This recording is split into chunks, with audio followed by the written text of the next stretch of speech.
ইন্না লানাহদিয়ান্নাহুম সুবুলানা ওয়া ইন্নাল্লাহা লামাআল মুহসিনিন।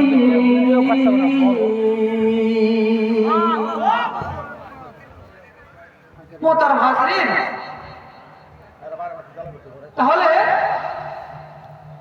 যারা চেষ্টা করবে, যারা মুজাহাদা করবে, তাদের জন্য পথ খুলে দিবেন কে? পথ খুলে দিবেন কে? তাহলে তিনি একজন মুজাহিদ ছিলেন। তিনি একজন কি ছিলেন? আর আমার আপনার যে নবী, নবীর একটা নাম আছে মুজাহিদ। নবীর একটা নাম আছে কি নাম আছে? আল্লাহ তাআলা যেরকম 99 ইসমান মান আহসাহা দাখালাল জান্নাহ, হযরত আবু হুরায়রা থেকে বর্ণিত, ইন্না লিল্লাহি তাআলা 99 ইসমান মান আহসাহা দাখালাল জান্নাহ। আল্লাহর সেই সিফাতি নাম সহ জাতি নাম সহ আল্লাহ তাআলা সিফাতি গুণবাচক নাম প্রায় 99টা আছে। আমার তো আপনার তো মনে হয়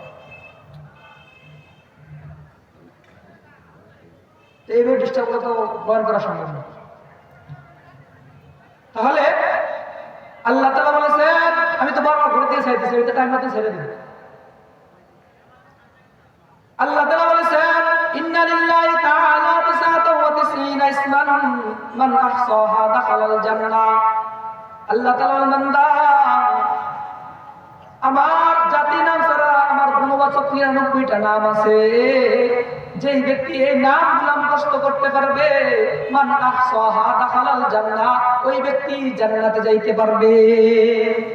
ঠিক তদ্রূপ আল্লাহ যেমন গুণবাচক নাম, ঠিক তদ্রূপ তার হাবিব পয়গম্বর মুহাম্মদেরও গুণবাচক কিছু নাম আছে। তোর মধ্যে অন্যতম একটি নাম হচ্ছে মুজাহিদ। অন্যটা নাম কি? মুজাহিদ। রাসূলের নাম একটা কি আছে? মুজাহিদ আছে। আজকে আমরা যখন মুজাহিদ শুনি, তখন একটা অনেকের ভিতরে একটা কেমন জানি একটা টেনশন দেখা যায়, কেমন জানি একটা ইতস্তবোধ দেখা যায়, কেমন জানি একটা অন্যরকম ভাব দেখা যায়। অথচ মুজাহিদ নামটা, মুজাহিদ, এই মুজাহিদটা জাহাদা থেকে আসতো। মুজাহিদ এমনকি আমার আপনার নবীর নাম হোসেন, বলেন সুবহানাল্লাহ। মুসলমান, এই জন্য মুজাহিদ মানে যে জিহাদ করবে, এই জিহাদের দ্বারা যুদ্ধ জিহাদে যাওয়া এই উদ্দেশ্য না। একটা অর্থের অনেকগুলো অর্থ, একটা শব্দের অনেকগুলো অর্থ হয়, জায়গা বিশেষ অর্থ চেঞ্জ হয়। ঠিক তদ্রূপ এই যে বর্তমানে যাদের মুজাহিদ কমিটির উদ্যোগে মাহফিল হয়েছে, এরা কিন্তু চাইলেই কিন্তু এখানে একটা গানের আসর বসাইতে পারতো। কথা বলেন ঠিক কিনা? কিন্তু না রে মুসলমান, না, তারা কোরআন পড়ে শুনলো, কোরআন হাদিসের জ্ঞান শুনিয়া যখন জানতে পারলো, ওয়াজ মাহফিল শুনিয়া যখন জানতে পারলো, না, এই দুনিয়া না, পরকালে যাইতে হবে। সুতরাং এই আমার অন্তর যেটা আছে, আমার যে নফস আছে, এই নফস চাইবে তো গুনার আসর করার জন্য। এই নফসের সাথে আমি নফসের বিপরীত করতে হবে। গুনার আসরে যাওয়া যাবে না।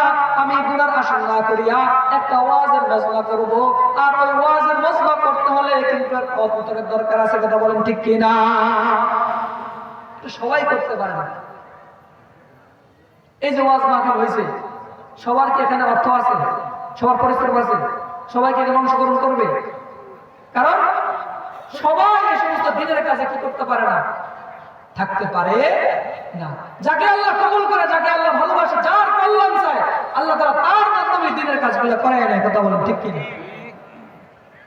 মুসলমান, আমরা 5 ভাই, 5 ভাইকে মাদ্রাসাতে ভর্তি করছে, কিন্তু 3 ভাই দুনিয়ার লাইনে চলে গেছে, 3 ভাই স্কুল লাইনে চলে গেছে।